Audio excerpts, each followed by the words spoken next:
I'm your co-chair. I'm here with your other co-chair, Karen Cloyd, and Mark Tonjes, who's directing our Zoom meeting.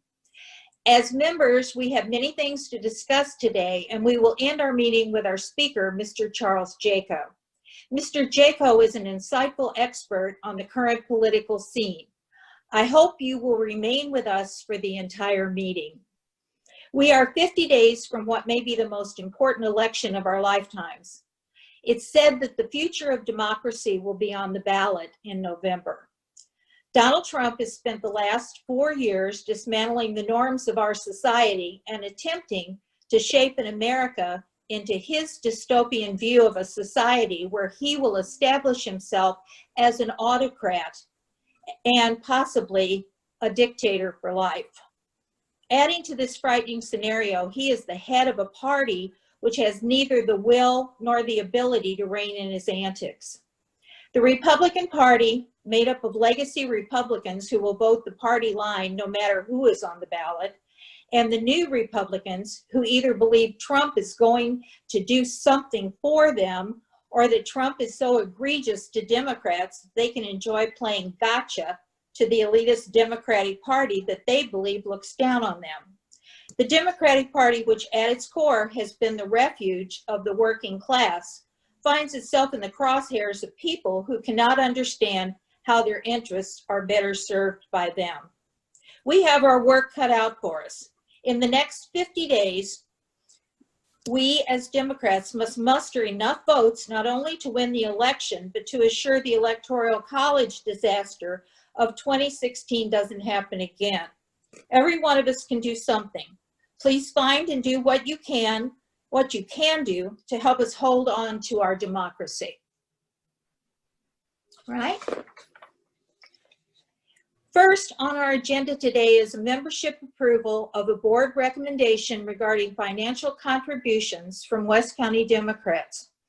Our bylaws prohibit making financial contribution to any one individual, candidate, or their committee, but we can support activities or entities who have acted or are currently acting in accordance with our mission and purpose. After consideration of various recipients and amounts, the board selected and agreed upon a financial contribution of $1,000 by West County Democrats to the following 3 recipients.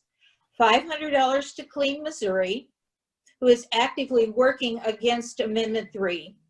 $250 to Food Workers Union 655, where we hold our meetings, and $250 to the Missouri Democratic Party.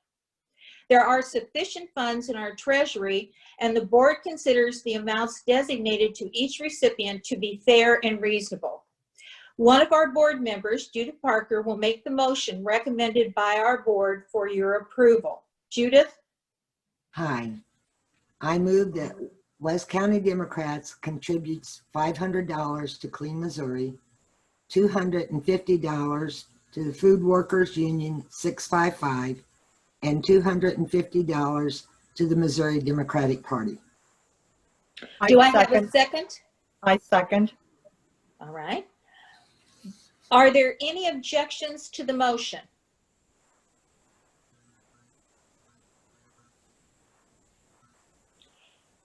Hearing none, the motion is adopted and approved. Thank you very much for your vote. We also want to remind you that what we have voted to give money to Clean Missouri.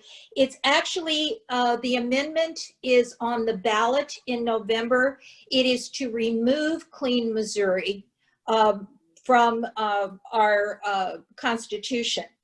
We are voting no on that. The Democrats are saying vote no on that ballot. Okay, do we have any questions? Okay, let's go on with our meeting. Membership report. Gay Mika. Ma'am, we currently have 104 paid members. We are coming up toward the end of the year, and we'll probably start our membership drive again next month or so. Again, it'll be $20 a year, and that's where we stand on that. Okay. Yes. Good. All right. Jan, treasurer's report. Jan Wester. She's muted. I think the two of us could load. Hi. Jan, The balance in the West County Democrats account as of August 31st, 2020 is $6,466.73. all right. Thank you. All right. Program report. Elaine. Okay. First of all, Charles Jaco will be speaking to us later this morning. I'll introduce him at that time. October, Tony Messenger, the Pulitzer Prize winning columnist for the Post-Dispatch, will be speaking. November, Dr. Terry Jones from UMSL Poli-Sci Department, and who's considered a go-to expert in the St. Louis area on politics, will be speaking. Both of them will probably be announcing the titles of their programs by fine-tuning them as they see how things develop politically right up until we're ready to send out the notices, I would imagine. And in that line of thought, in December, we plan to have a short presentation of Circle of Concern, our usual recipient of donations every month, and we encourage you, if you can't go by there and drop off food, please send a check now and then if you're able to do so, because we're not able to do our monthly collection. In December, the speaker is not yet decided upon, depending upon how a number of things play out in current events and politics as we go forward in this crucial issue this fall. Good news also, the Zoom meetings, which have been forced upon us by COVID-19, have had some very beneficial results as well. We've been having our board meetings that way. We're welcoming more of you to this opening once a month for our regular time. And so we've decided to continue it on a pretty permanent basis for a number of reasons. Number one, it's convenient to our current members, and if weather, family situations, or business, et cetera, or illness interfere, you can still tune into it from home or see it later as Mark makes it available on our website. Secondly, we're hoping that it will open an opportunity to a number of new members, and we hope you as members will encourage new people to join us, including those who may never be able to join us in person because of family or job commitments, et cetera, but could always access our monthly excellent speakers at their own convenience in their own home later in the evening or whenever.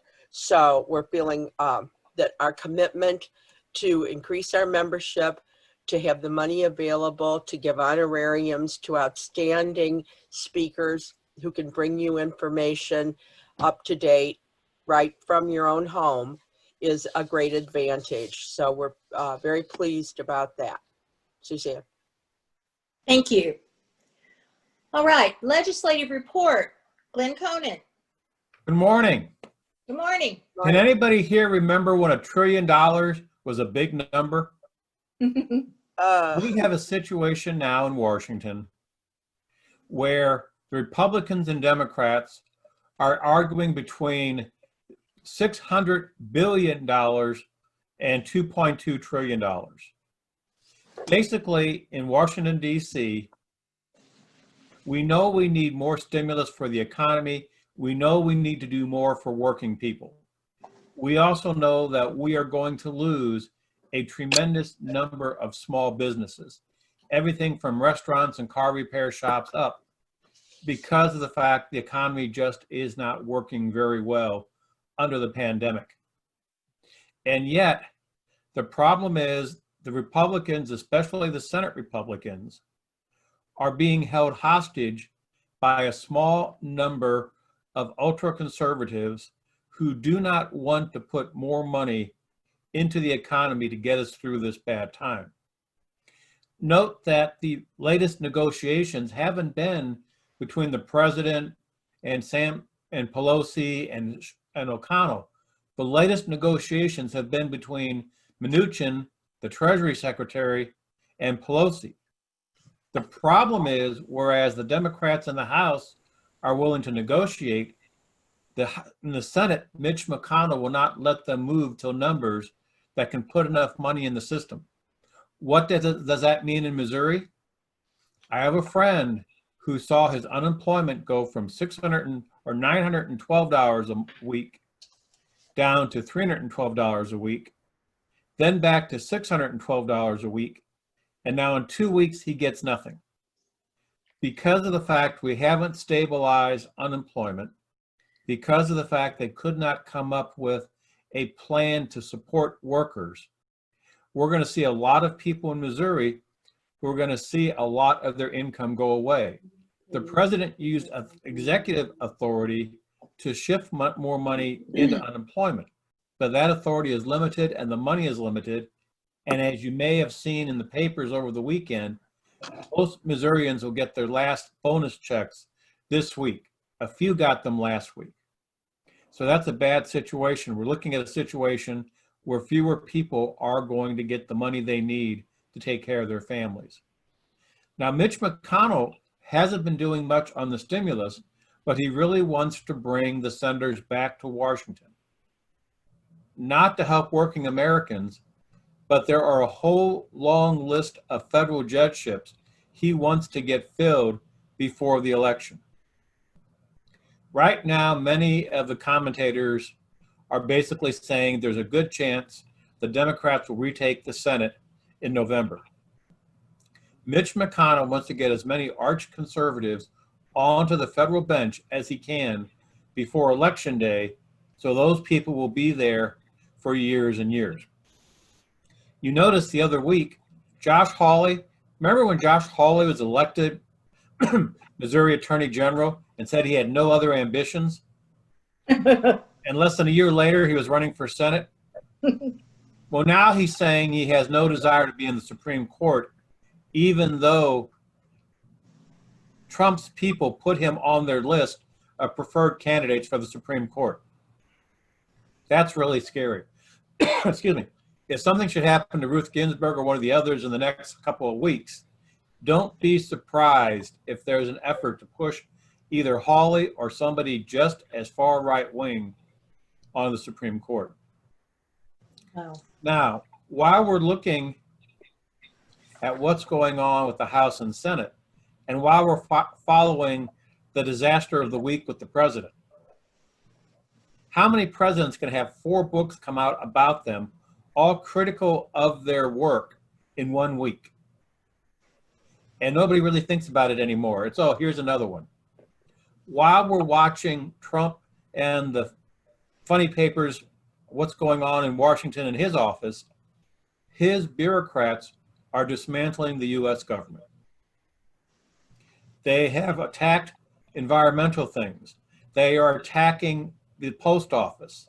They are in effect saying they are not going to, the Justice Department under Barr is not going to work hard to defend our right to vote. They are going and doing everything they can with people like Betsy DeVos and Wilbur Ross. Notice that, can you ever remember a year when they were still running public service announcements for the census in September? The official census day was April 1st, but the response rate is so horrible that they're still trying to get counts now because they face a December 31st deadline for giving their report to Washington to Congress. Now, last year I made a $20 bet with some friends that the census number for the city of St. Louis would come in below 285,000 people. There are more people than that in the city, but the number they count, I think, is going to be actually now much less than 285. If I was making that bet today, I would knock it down to 270, 265. St. Louis County is going to see some of the same problems, especially in the inner suburbs where we have more older people and lower income people. St. Louis County's population is just under 1 million people. All sorts of things, including the census's annual American Community Survey point towards that. Don't be surprised at the end of the year if the census announces the number of people in St. Louis County is like 920,000. We are looking at a serious undercount, not just in St. Louis City, not just in St. Louis County, not just in Missouri, but across the country. The census has been an unmitigated disaster, and that's going to have implications for the next decade on everything from congressional races to state representative districts. Speaking of the state of Missouri, our governor, His Excellency Mike Parson, went and called a special session of the legislature to look at urban crime. This was done not because it was the most pressing issue in the state. Even the State Chamber of Commerce did not want a special session on crime. They wanted a special session on COVID, especially what the one thing they really wanted was a scheme to protect corporations and employers from liability. In other words, if you work in a restaurant and your employer does not allow you to wear a mask and you get COVID, right now you can sue your employer for an unsafe workplace. It's hard, but it can be done. The Chamber of Commerce wanted a special session to make that impossible. Anyway, we had a special session of the legislature, which is technically still going on, which was just supposed to address urban crime. The bad news was it went back and forth, and two out of that. One, we have a state rep in the O'Fallon area who, if you believe his voting record, lives not with his wife and 4 kids, but with an 80-year-old woman and a 60-year-old woman in a small house in O'Fallon. He proposed a bill that would allow me or you or any of us to give our grandkids or the neighbor kids a firearm without permission of the parents. He said it was a technical mistake, a glitch, and they did fix it in the Senate.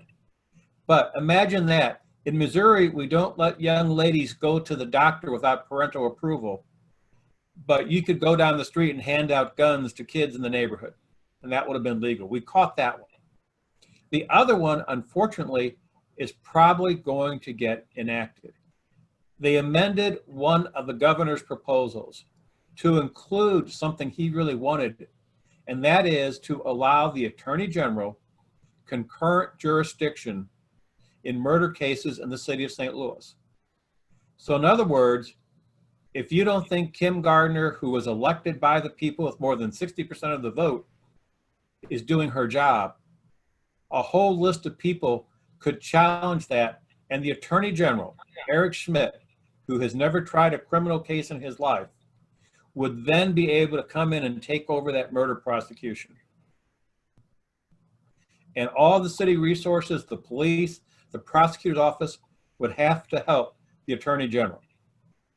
Now, that proposal is probably going to pass. The good news is that's probably unconstitutional because in Missouri, you cannot pass a law that impacts one person, one office, or just one city. Missouri says the laws have to apply to everyone. Now, even the Prosecuting Attorneys Association, which is primarily Republican, opposed this measure. But the ultra-conservatives in Jeff City wanted it so bad that one of the state senators, I go from St. Charles County and Honor from St. Charles County worked together. They had the Senate do what they call a previous question. Under a previous question, if you're the majority party, you can stifle debate. That happens 10 times a day in the House of Representatives in Jeff City. It almost never happens in the Missouri State Senate. Yet, during the special session late at night, to stop people like Scott Sifton and Gina Walsh from standing up against this crazy amendment, they did the previous question twice so that they can get the bill to take away Kim Gardner's power to prosecute murders, push forward. Scott Sifton always loves to say, previous questions, PQs have consequences. it'll be interesting to see what kind of relationship there is between the Democrats and the Republicans in the Senate during the veto session and going forward. In the Senate, there are a lot of little things you can do. For example, any senator at any time can have a privileged motion to ask that the clerk read the rules of the Senate.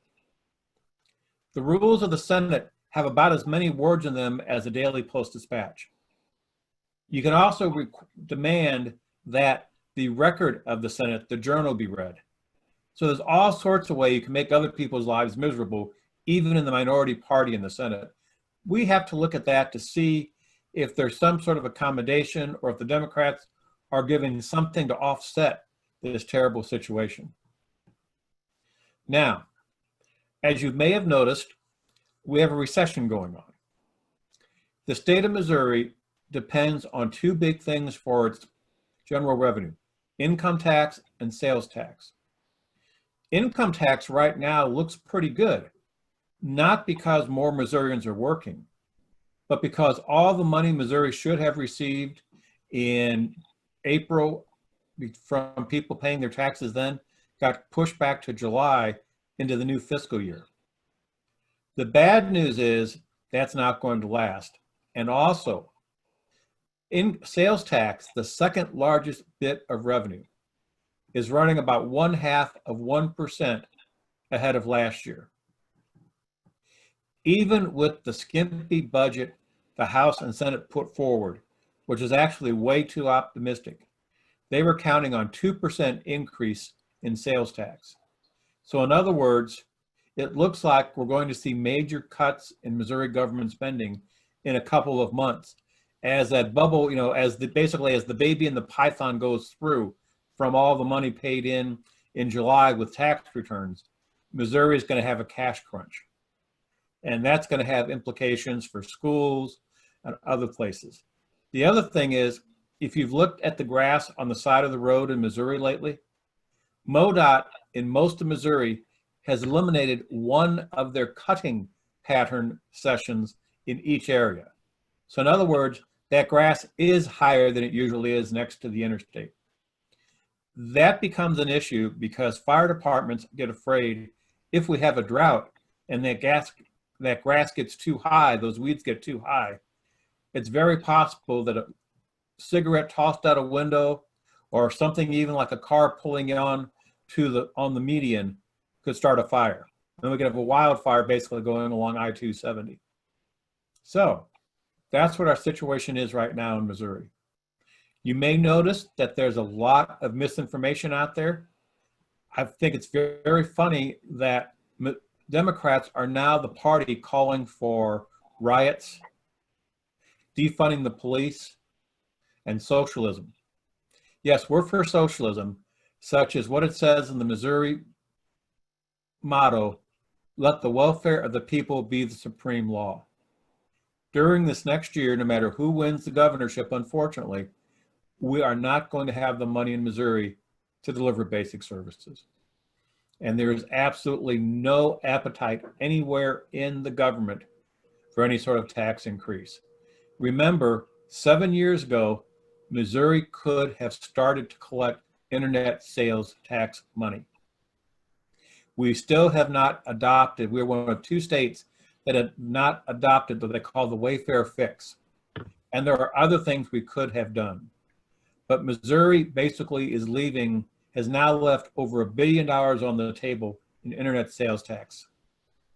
Even the Missouri Chamber of Commerce and Industry really wants Missouri to close that loophole. But because the arch conservatives in Jeff City see that as a tax increase, even though it's not, that's not going to happen. The good news is in 50 days, there's a very good chance that we're going to see a change in parties in the big office on the second floor in the Capitol. And if Nicole Galloway becomes governor, she's going to have a very hard job. She's going to need a lot of support because unfortunately it looks like there still are going to be very strong Republican majorities in both the House and the Senate. And remember, on election day, across the state of Missouri, there are 57 Republicans who have already been elected to the state House because they had no Democratic opponent.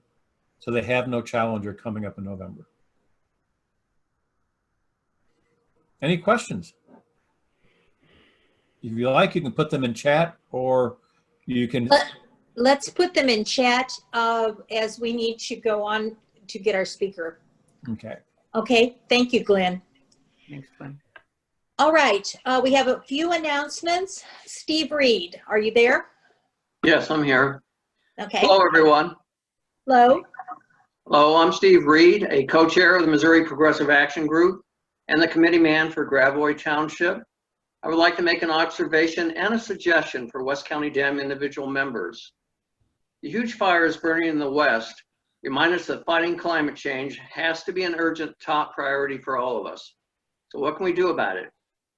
The United Nations has declared that greenhouse gases, their emissions must be reduced by half by 2030 to prevent climate disaster.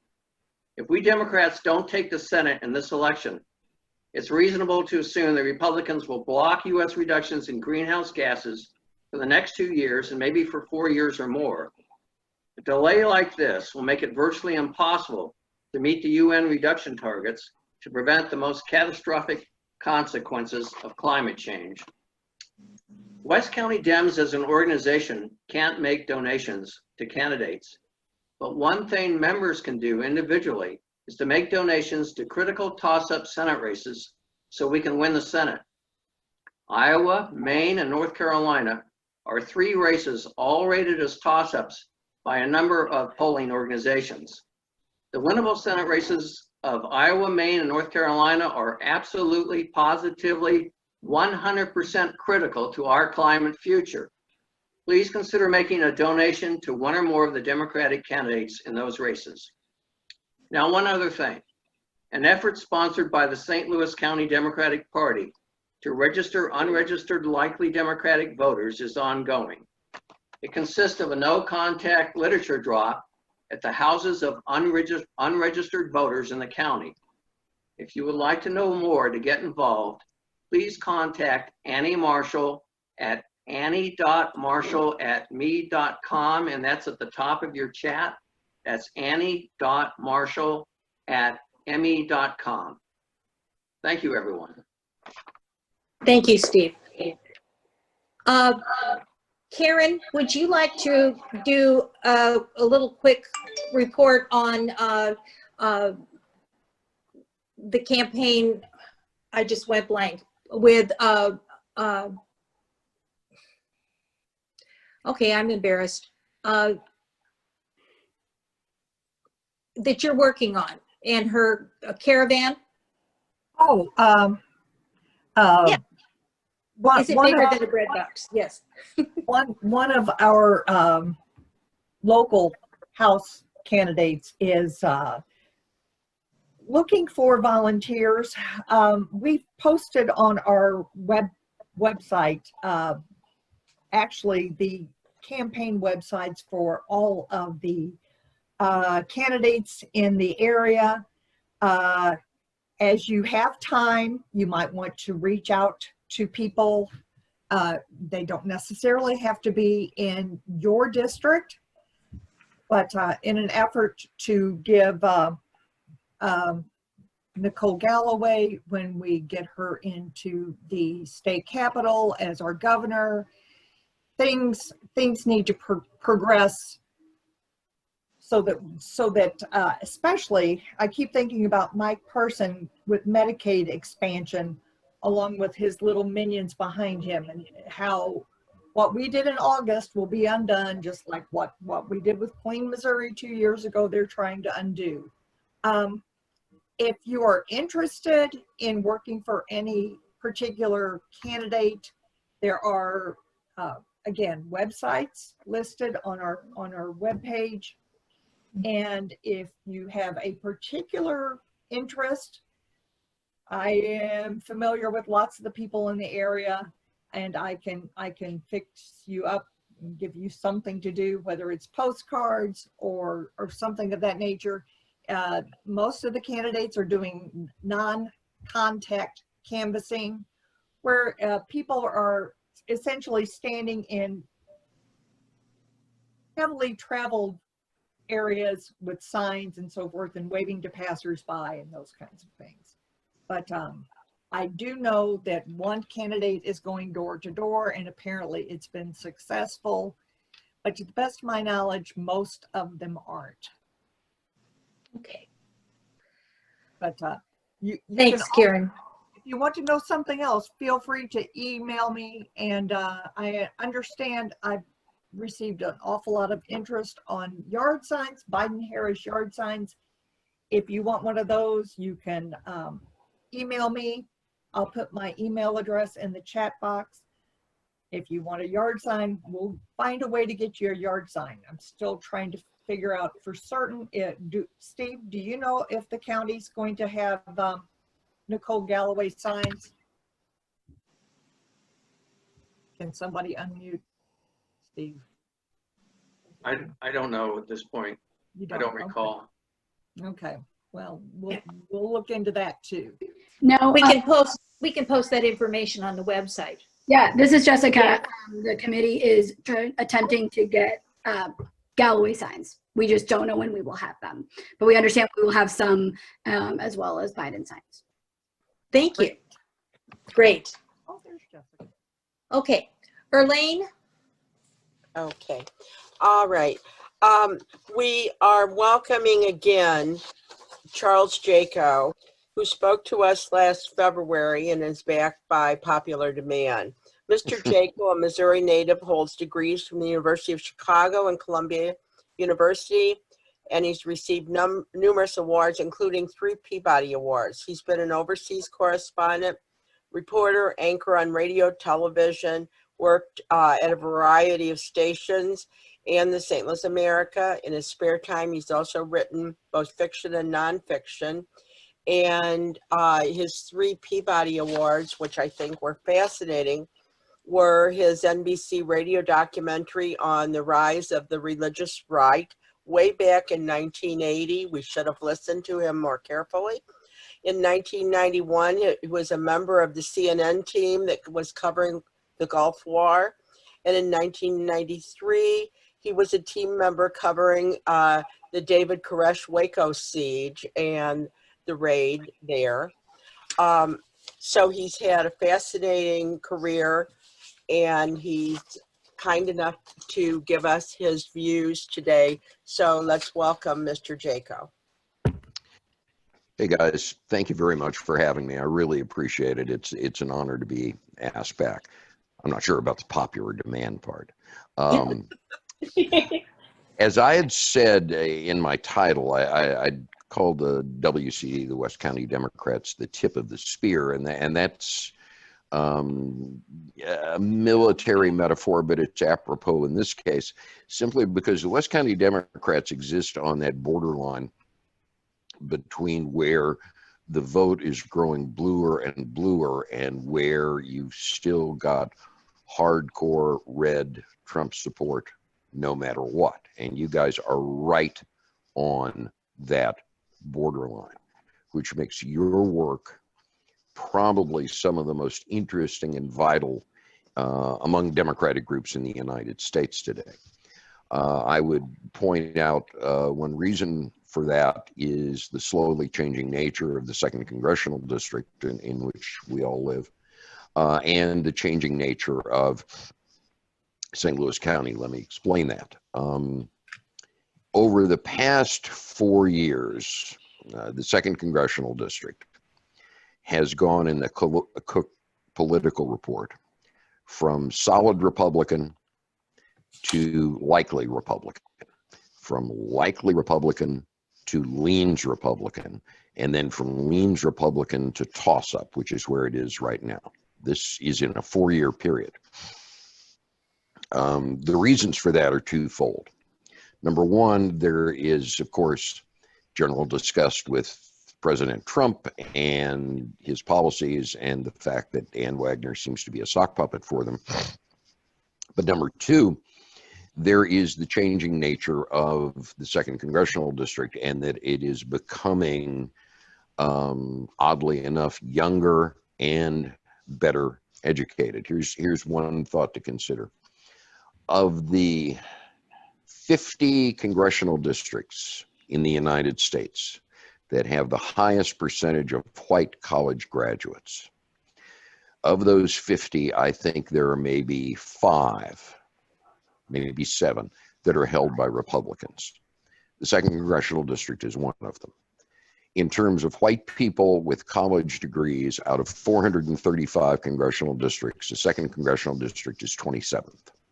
So it's in the top 5% in the country of white people who have college degrees. The big split these days, of course, is between college degrees and non-college degrees, urban and suburban versus exurban and rural. So the changing nature of the 2nd Congressional District is played directly into that. Now, I'm not going to spend a lot of time talking about what y'all already know. I'm going to examine a few tactics here. And then, you know, if anybody has any questions, you can feel free to ask them, and I hope I'll be able to answer them. Tactically, I think there are several things you have to remember right now. Number one, anyone who says they're an undecided voter is lying. There are no undecided voters. You could hold the election today and the results will be almost precisely the same as they will be after all the votes are counted, you know, the week or so after November 3rd, assuming martial law isn't declared and the ballots aren't seized and the military isn't put in the streets. Nothing is going to change. People who say they're undecided are either going to vote for Trump or they're not going to vote. Simply because at this point, with everything we know about Trump, from lying about the pandemic to disrespecting American troops and people who died in the service of this country, to failing to confront Putin over bounties on American troops in Afghanistan, to his overt racism, to his manifest unfitness for office, and on and on. If all of this hasn't caused the needle to move for any potential voters, nothing's going to. So tactically, my advice is very simple. Don't waste your time trying to convince Trump voters of anything. With Trump voters, you're not dealing, it's like the QAnon movement. You're not dealing with a normal political cohort. You're dealing with essentially almost a messianic religious movement, which is why I found the mention of the David Koresh siege in Waco so apropos, because given that, there's not going to be any movement of support away from Trump that we haven't seen already. What you see right now is precisely what you're going to get. Instead, you focus your tactics on, well, 4 groups of people. Number one, and most importantly, white suburban women. Yeah, their husbands may still vote for Trump. They might have even voted for Trump before. They're probably not going to vote for him this time. Your job is to get them, find them, and make sure they get to the polls. Number 2 group is young people. Young people are overwhelmingly anti-Trump, but they are also underwhelmingly involved in the election process. Number 3, African Americans, Latinos, and any minorities. Now, again, because of gerrymandering, the 2nd Congressional District is almost exclusively white, but there are some votes to be had there. And number 4, interestingly enough, are immigrants, whether they're Indian, whether they're Pakistani, East Asian, South Asian. So that's where you concentrate your fire. This is a base election. You get the people who haven't registered or are pro-democratic but might not vote. Your job is to energize them and get them to the polls. Do not waste your breath, your time, your energy, or your money even engaging with the hardcore Trump supporters. And I keep going back to the Ann Wagner-Jill Shoup race simply because it's a metaphor for the larger political issues at play. Wagner's support is twofold: the hardline anti-abortion people and the racists, the white flight racists. That's her core support. Now, previously, that made up a voting majority in the 2nd Congressional District. That is no longer the case. Your job is to try to transfer that demographic change to the polling place. Because remember, the right wing is energized. The Trump supporters, the Wagner supporters, the QAnon supporters, the racists, the anti-abortion, anti-choice extremists, they're going to show up. And the reason they're going to show up is besides the messianic fervor, is they have looked at the same demographic changes that are happening very slowly in the 2nd Congressional District, but are happening more rapidly in other parts of the country. And they're terrified. They are supporting Trump and all the candidates who go with Trump simply because the great white dope is their last chance. He is the wall standing between them and rampaging Black people, Latinos, gays, Jews, Muslims, atheists, liberals.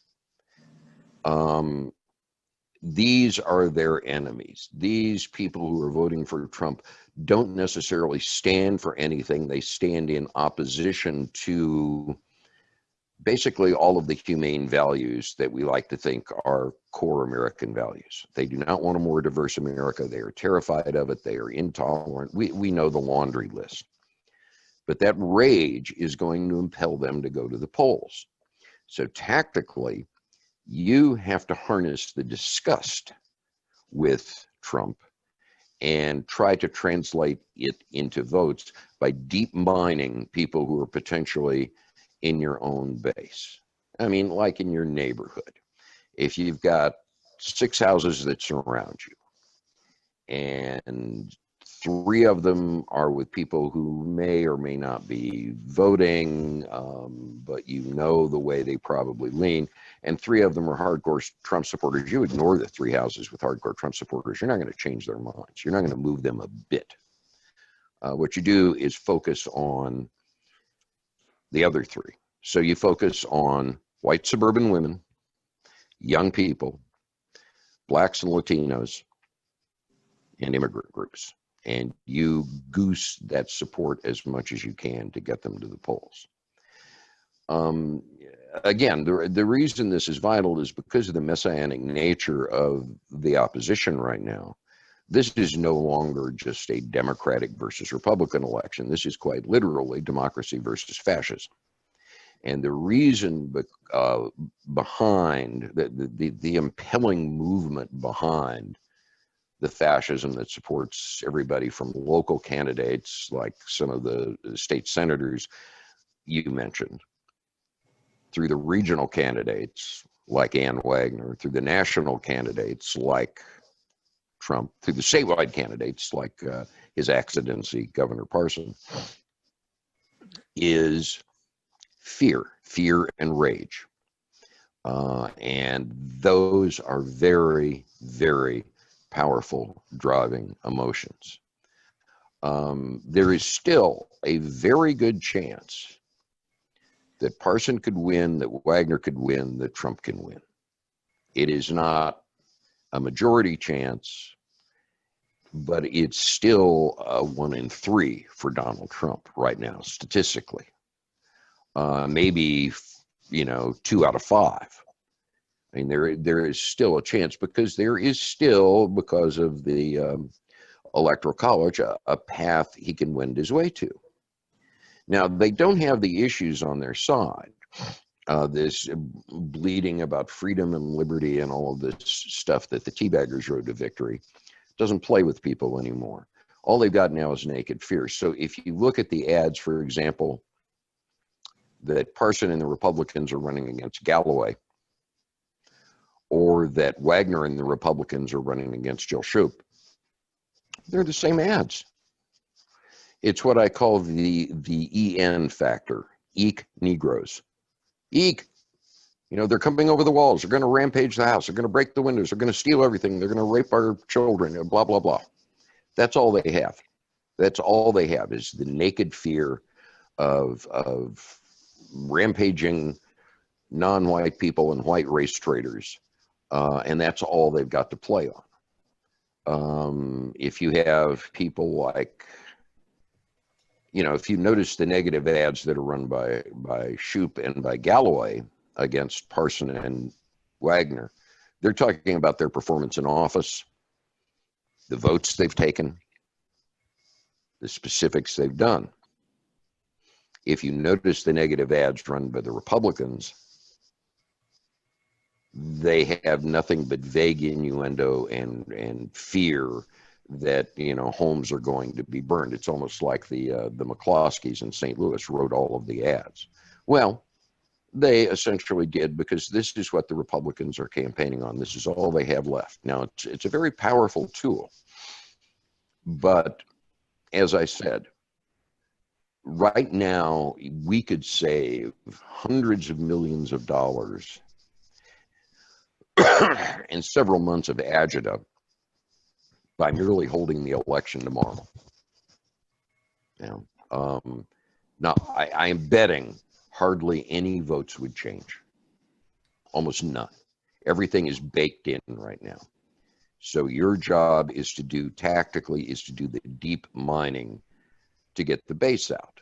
And remember, you know, your opponents are driven by not only messianic zeal, but they're driven by incredible bad faith, and they're driven by lies and fraud. You know, they will misrepresent anything. They will lie about anything. They will twist language about anything. So please don't bring a wet noodle to a gunfight. You know, I think maybe Jill Shoup's ads are actually reflecting the character of the 2nd Congressional District when she talks about everything that she's done being bipartisan. And she has the guy who used to be the Republican mayor, Creve Coeur, on TV praising her. And, you know, maybe she thinks that a calming influence and a kind of conservative Democratic approach is what's called for. Me, I would take Wagner's hide off in thin strips by talking about the number of times she's voted to gut health care, the fact that she supports right to work, the fact that she supports all of these things that people in this congressional district have come out against. But I'm not the one running for office, and I'm not the one spending tens of millions of dollars running this ad, or these kinds of ads. So I think the only thing that's changed right now is a sense that nobody gets to take any time off between now and November 3rd. I mean, this is, and even after that, because remember, 50% of all American voters and 60% of Democrats are going to be voting by mail, either absentee or mail-in voting. The election results aren't going to be certified until maybe a week after the election. Remember election night 2 years ago, when we went to bed in November, that November night in 2018, most of us were convinced that the Republicans had held on to the House. And after all the votes were counted, there was a blue wave, a big one.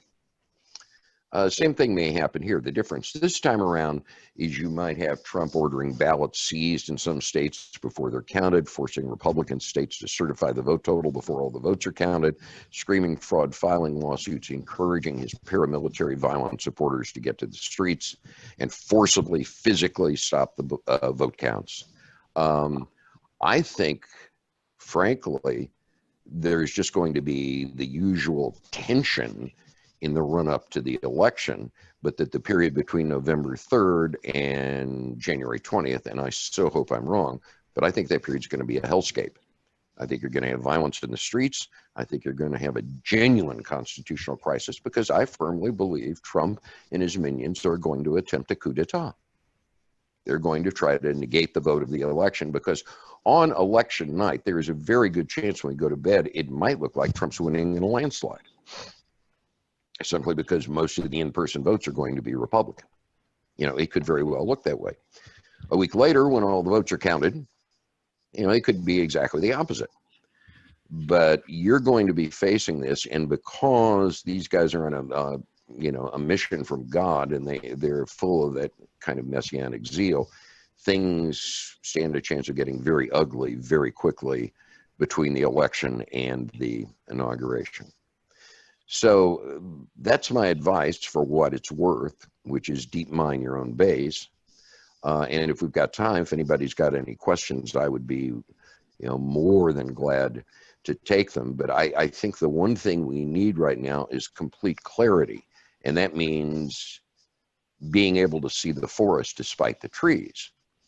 And to do that, you have to realize that what is going to happen when people vote is already done, is already baked in. Nobody's changing anything. The stakes have never been higher, and this is an extremely dangerous period we're in right now. But you guys could do one thing that almost nobody is going to do, which is flip a House seat from red to blue. Certainly in Missouri, that's almost unheard of, but I think it's very, very possible. So that's it from me. And if you're not sorry yet that you invited me back, if anybody has any questions, I'm here.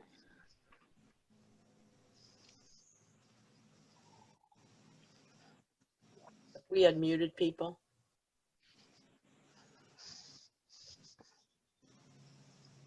Either Mark, that or no. Either I've got a that or no question. one has any words to say. Yeah. Glenn has a question. I've got a question. Increasingly, the ads we're seeing on TV that are supporting Wagner are coming from groups I've never heard of before. Whereas Shoup's support ads are coming from the DCCC, these groups supporting Wagner have names and initials I've never heard of before, and they don't seem to be from people around here. Do you know anything about that?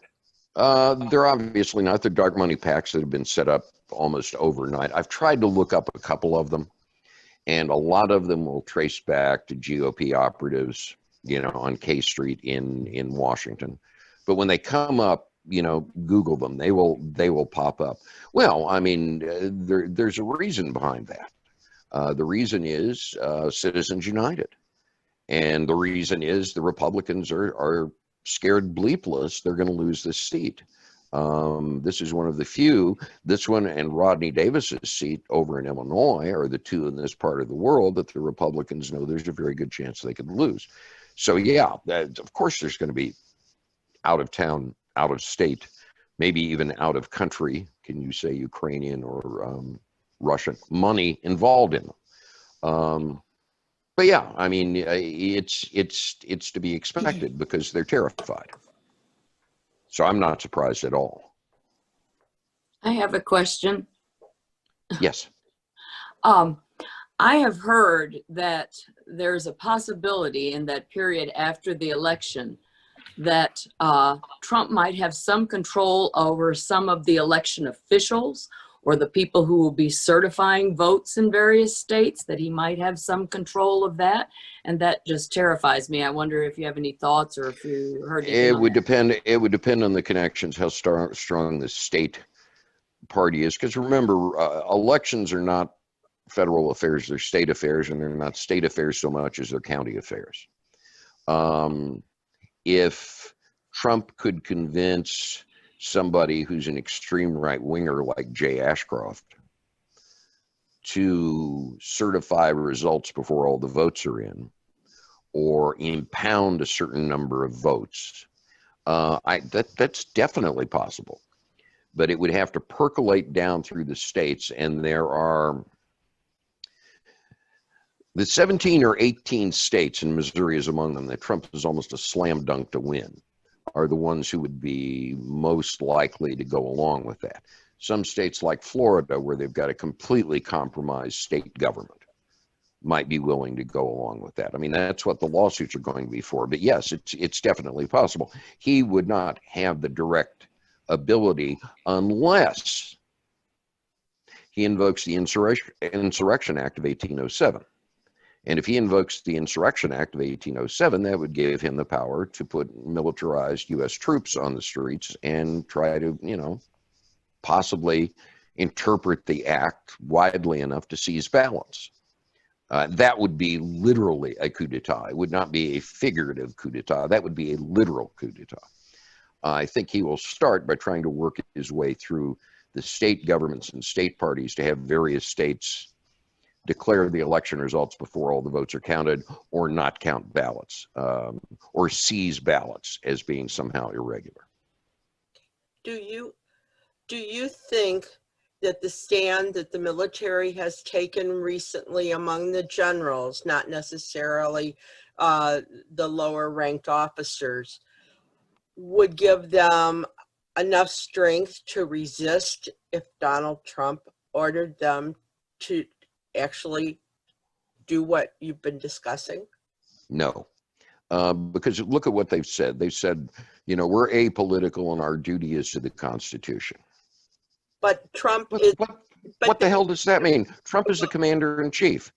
But, under the Constitution, Trump is the commander in chief. He gives them an order. Then they would very probably follow it. I don't care what the Joint Chiefs say. It has to be a lawful order. Excuse me? It has to be a lawful order. They don't have to. It has to be a lawful order, but as we've seen, lawful is in the eye of the beholder.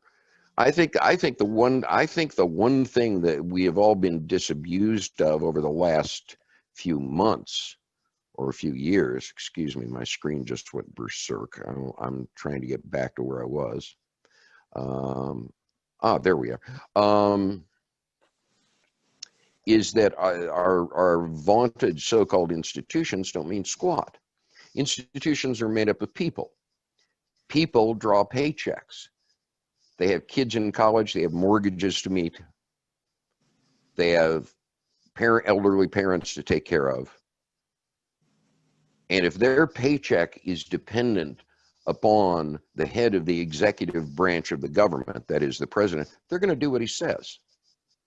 Out of 100 of them, 99 are going to march right in line. There's going to be that one whistleblower who will come up and stand and say, no, I'm not going to do it. But that's going to be the person who may have a side source of income.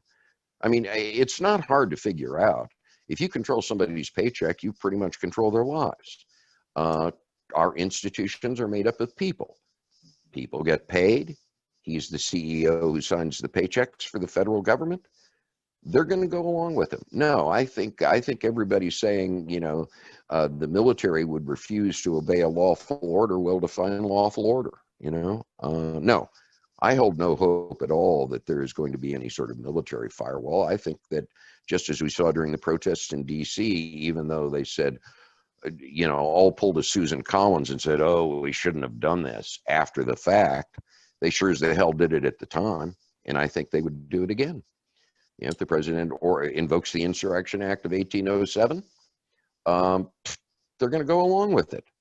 You know, anybody who thinks otherwise, I think is whistling past the graveyard. No, I don't think there's statements of fealty to the Constitution over a particular person means squat, because that's just vague verbiage. That's all it is. When you parse it down and analyze it, it can be ordered that, no, we're following the Constitution because the Constitution says this guy's president. We have one president at a time. The president gave an order. We followed it. End of discussion.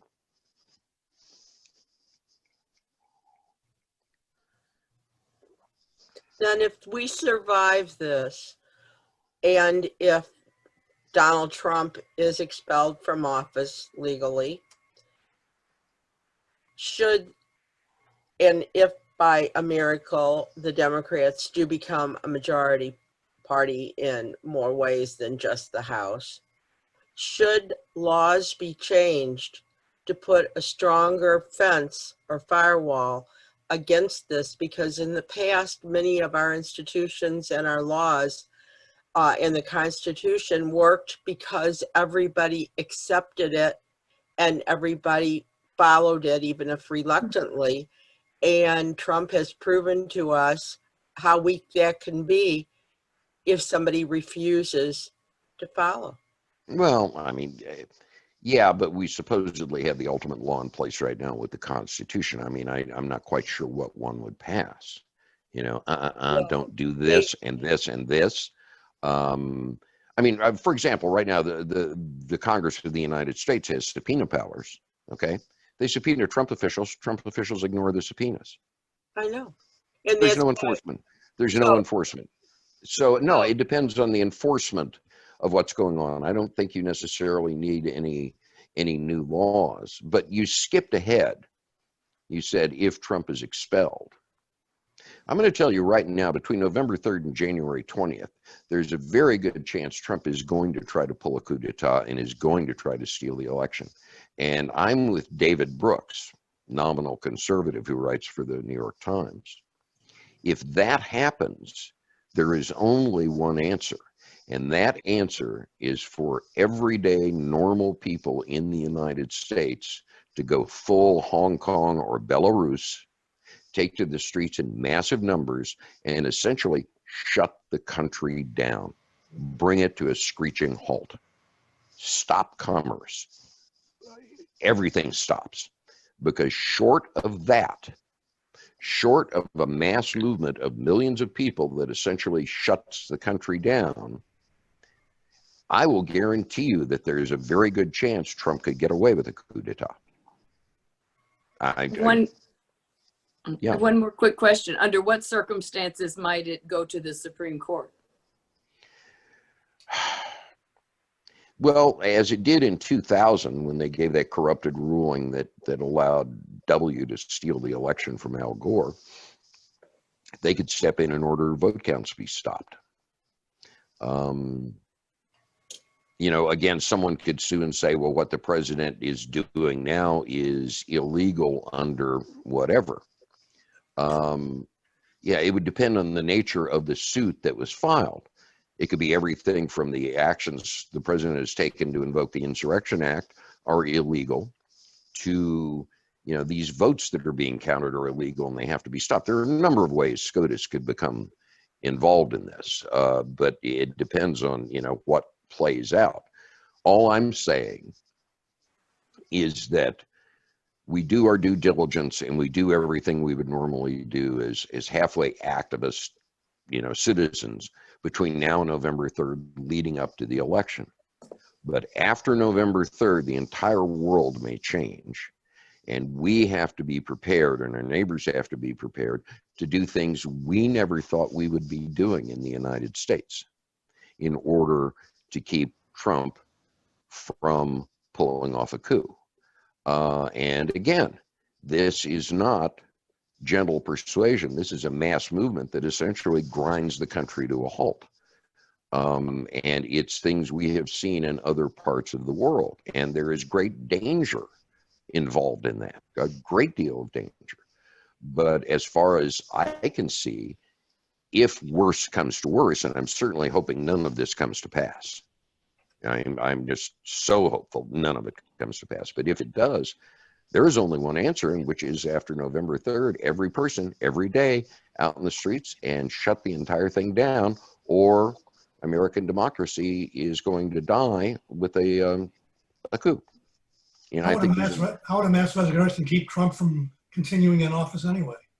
He doesn't really care what happens in the country. Well, there'll be enough pressure on him. I mean, look, the one thing that will cause Trump to leave quietly is if he loses in a tsunami election night. And that's the only argument I can make for saying, screw it, don't vote by mail. Take your chances and show up in person. Now, in St. Louis County, we are particularly blessed because I've been in close contact with the St. Louis County Board of Elections on absentee votes. And I know on absentees are the first ones counted. St. Louis County has a marvelous tracking system for votes, so I'm not worried about casting an absentee ballot here. But in other places, you know, in other words, the absentee ballots tallied in St. Louis County will be announced election night, that we will be part of the count as if we showed up and voted.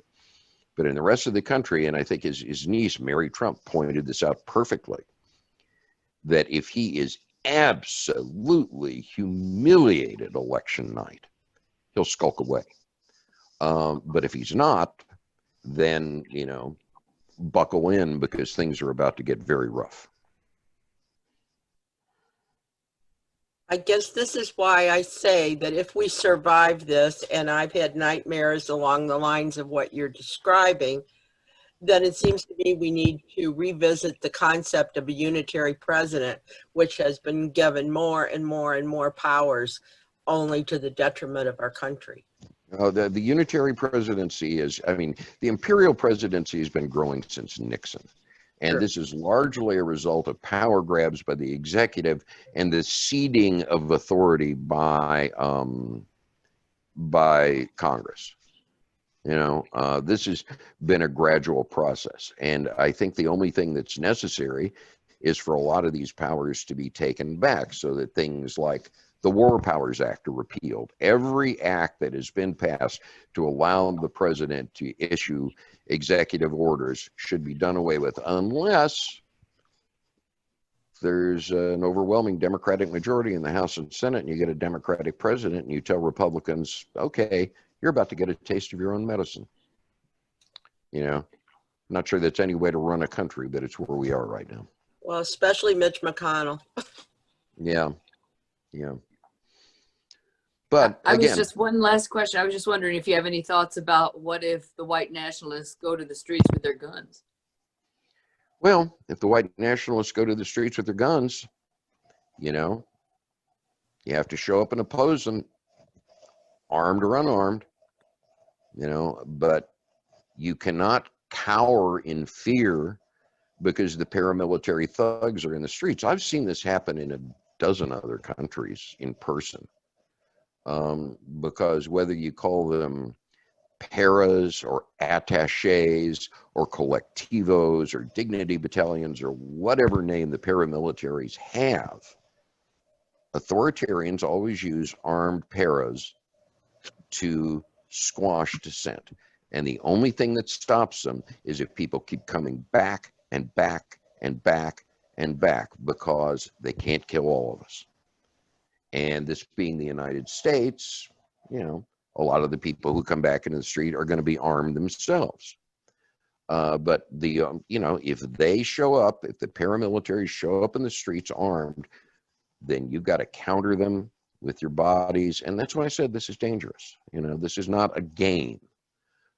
Because if worse comes to worse, that period between November 3rd and January 20th is going to bring home to each one of us in a very direct and personal level how much we are willing to risk, not intellectually, not philosophically.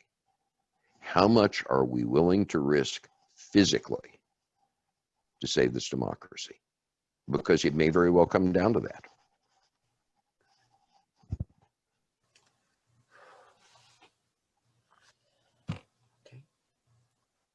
Are there any more questions?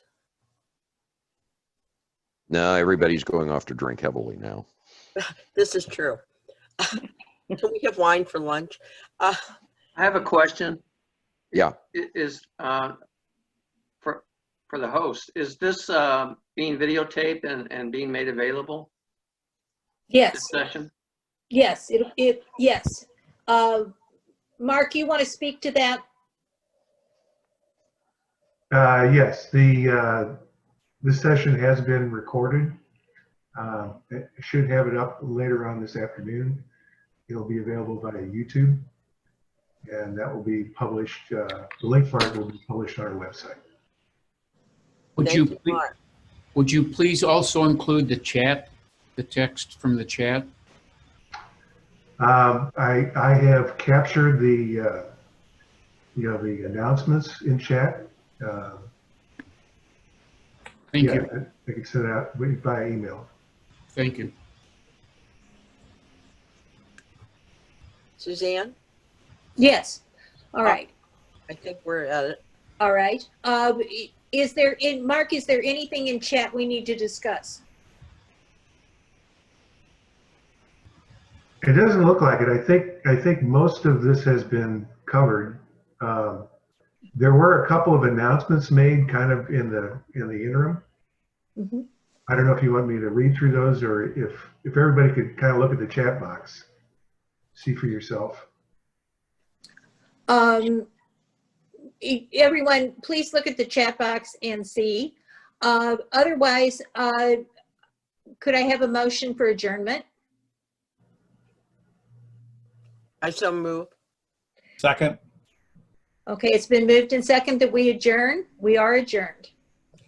Thank you. Look forward to seeing you next month. Yes. Thank you, Take Mr. care. Jaco. Go Thank vote. you, Mr. Jaco. Vote. Please go vote.